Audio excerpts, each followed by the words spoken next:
wanted to finish and ask you, what makes a good founder? I heard some words come out of your mouth there, like grit, like curiosity, I think you said. A couple other words. And I know a lot of people watching us are founders, maybe want to be founders, maybe looking for founders to invest in founders. And like you said, in the future, maybe all of us in some way are founders and participants of Web3. Yeah. I think you're right. So everyone probably wants to pay attention. And I'm kind of curious for your answer. Yeah. But you got more data than most. Yeah. And you have a personal interest in a lot of these. Obviously, they live in your houses sometimes. Yeah, yeah. So what makes a good one? Yeah, so that's it. And again, I think it is important to say, I think anybody can be a founder. Everyone has the potential to be a founder.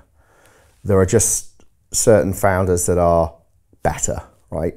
Better in a sense of impact, societal impact, for better or worse, and like investment return as an investor. Now, that doesn't mean you can go and create a really brilliant lifestyle business, never more than a handful of people, and be very purposeful and the world's better for you existing. That won't get venture capital money, you know? So we're kind of much more focused on high growth companies that are focused on, you know, millions, billions of users, customers. So just to kind of preface that. So for that kind of founder, that kind of startup requires, it's very much based on character. So a lot of people will say purpose. Personally, both from my own experience and working with founders, I think purpose comes from being a founder. A lot of people will put the purpose out there ahead of what they're doing to justify what they're doing. But like really, I think purpose comes from immersion into solving a problem, which might just start off as an inconvenience and a pain point, but then becomes something bigger, a bigger purpose. I actually think the things that make founders great is, and it's a bit nebulous, but it is that kind of grit. It helps us as a bit of a chip on the shoulder. I've got a huge chip on my shoulder. Really? It doesn't show that much. I'm mellowed now. Okay. You know, because I maybe feel like I've proven something to myself and maybe others, but for a long time, and I still have a bit of a one. I'm like, if we're not listed in a certain report, I'm pissed off. We're doing all this stuff and we're not in that fucking report, you know.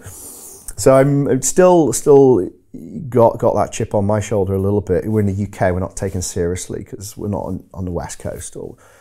Anyway, that's personal gripe. But that chip on the shoulder, I think, carries a lot of weight because it's got something to prove, and so they're okay with like the burden of being a founder. I think that it's somebody that is able, ideally they have it out the gate, wasn't my case. They can develop a sense of humility. So knowing that they need to ask for help, ask questions more than kind of think that they've got the answer. Very expensive to think you're right. Like decades can be wasted being right, thinking you're right. You know, you can bust a company thinking you're right. So for us, that translates to coachability. So as an accelerator, there's just no point in them joining accelerator if they're not coachable. So by virtue, we get founders with humility because just the act of saying I need an accelerator, I'll be honest with you, I would have never joined an accelerator. Because I thought I wouldn't want to admit that I didn't know it all to shareholders because I started being a founder very young. And there's the ego involved, and I would have saved myself a lot of pain had I just gone into an accelerator. Not necessarily ours, just anyone. So like humility and I think that goes a long way. And I think there's a new one which has been battle tested in Web3, and I think is going to get even more important as we go into this world that we've just been describing, these exponential technologies converging and compounding, which is, it's kind of the ability to stay focused. You know, I think we all feel our attention spans are under attack constantly, just on the phone or media. Most people struggle watching a movie and not ending up messing around with their phone. That's just a base example. You work in Web3, you've got 24/7 markets where you know just by paying attention to a particular server or Discord channel, Telegram, you could make several million, like 10K. You know, like some meme coins just popped off and you 10,000x. And if you're not paying attention, you're going to miss it. It's over before it started. So there's this pressure, like aside from what you're building, and as a business, you're in this market where you know there's millions, tens of millions to be made if you've just got the attention. And you can't do that if you're really focused on scaling a business and solving a particular problem well. So the ability to operate in that, not get overwhelmed, stay focused, which is why then the purpose becomes handy, because if you don't really have that purpose or you don't develop that purpose, you're just going to be following the attention, like everyone else's attention. And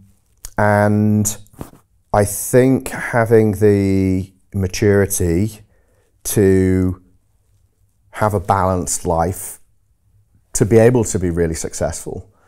Again, I think in my 20s, I was my worst enemy.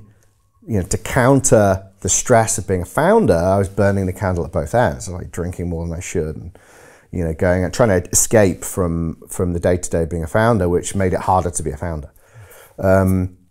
You know, so some people are blessed. You know, they kind of come with that calm, and you know, they maybe don't have all the peccadillos of others, vices of others. Most people have vices. Yeah, and the highly successful ones usually do. Right. Because they're willing to take risks and push it, which means they do the same in their personal life somehow. Right. And so it's very hard to be consistently successful without addressing that. So if you're a founder and you know that that's the thing, you might be successful, but you likely will lose it all. It'll take a couple of false starts before you kind of you get your home run. And a lot of that just comes down to personal setup. And there's some basic things to that. Like, it's amazing how many people create a startup, their first startup, when they've just had a baby. I'm like, what the fuck are you doing? You know, you're quitting a job, all the security. You've now got another baby. You're going to have no sleep. But people do it all the time. It's right. Weird. I think it's like a life change. They have like a mini crisis. Right. So there's just like some basic hygiene things, like make sure you just got a little bit of cash in the bank. Of course, not everybody has that luxury, but like going into a venture, it's going to be harder. It's going to take longer. You're probably going to almost bankrupt yourself in the process. You're not going to be able to get a mortgage or a loan. You know, your credit profile is going to go to shit. Having a little bit of money in the bank to know that you're good for 2 months rent, 3 months rent, is just going to make it so much easier.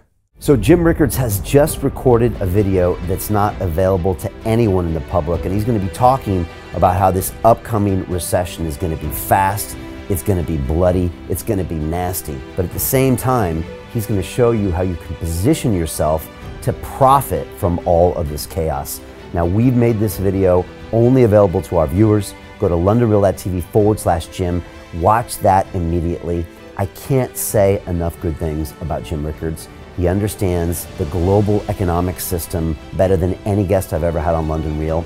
His predictions are almost uncannily true, and you can learn how to profit from his vision, from his expertise, and his understanding of economics. So go to londonreal.tv/Jim or click the link below. It's an excellent, excellent look on what's going to happen in the future and how you can position yourself to profit from that. Jim is one of the best in the business, one of my favorite guests on London Real, and he's very, very good at predicting the future and showing us all to profit from it. So click the link, and I hope you enjoy. Hey, it's Brian Rose, founder of the DeFi Academy. I've told you my 4-week crypto bootcamp is amazing, but don't take my word for it. This is what my students are saying. The DeFi Academy was an amazing experience for me. It took me totally out of my comfort zone. In this course, I was challenged, I was held accountable, and pushed to do things that honestly weren't always easy. It's been phenomenal, and I can't believe we're already up on our 4 weeks. It has flown by. Going through this DeFi accelerator by far was one of the best courses I've taken. You do this course, you really get into the nitty-gritty of the activities that will make you comfortable with decentralized finance. Thank you so much to Brian and everyone at London Real and the DeFi Academy for even putting together an amazing course like this. Anybody else that wants to do it, please sign up. It is well worth the money.